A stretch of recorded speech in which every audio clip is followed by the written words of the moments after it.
Eto na naman tayo sa lumang estilo ng politika. Paratang muna bago ang ebidensya. Sa madaling salita, headline muna, trial by publicity muna, bago linawin ang buong katotohanan. Siyempre, sabi nga ng mga NPA, kung maalala nyo, dati nating in-interview yung isang propagandistang NPA na nagbalik loob na sa gobyerno. Sinasabi niya, hindi naman importante kung totoo. Ang importante, mauna kang sabihin sa publiko, idikdik ng mainstream media. Siya mismo ang nagsabi niya na, dahil nga po ay isa siya sa mga dating NPA na penetrate ang media at tapos ay kanyang trabaho ay ang propaganda.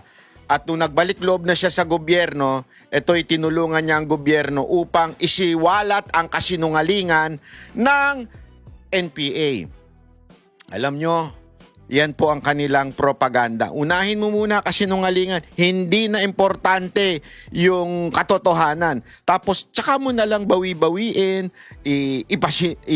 ipaliwanag. Pero yung unang headline, yan ang importante. Yan ang kanilang sinasabi. At ngayon din, ganyan ang tila ginagawa ng ilang mga kalaban ni VP Sara Duterte sa politika. Kasama na nga ho dyan ay yung style na ginagawa dyan sa Committee on Justice dyan sa Kamara. Si Trillanes din, bumitaw na naman ng mabibigat na aligasyon laban sa kampo ni VP Sara at pamilya Duterte. Habang ang AMLAC na report naman, tila masyadong nililito ang taong bayan. Buti na lang na ipapaliwanag ito sa social media na hindi pinapaliwanag ng mainstream media dahil nga, again, kasama po ang mga bayarang NPA na mainstream media.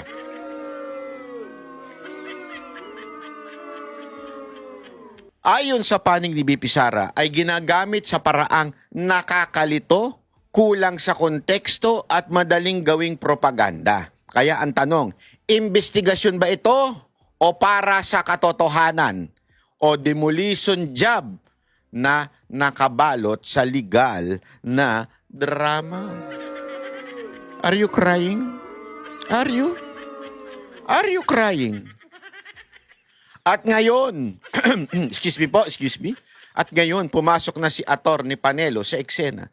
May babala na pwedeng sampahan ng kaso ang mga nasa likod di umano ng maling paratang. Ibig sabihin, hindi na lang ito basta batuhan ng statement. Kapag mali ang akusasyon, kapag misleading ang paggamit ng AMLAC, at kapag pangalan ng tao sinisira sa harap ng publiko, may pananagutan dyan.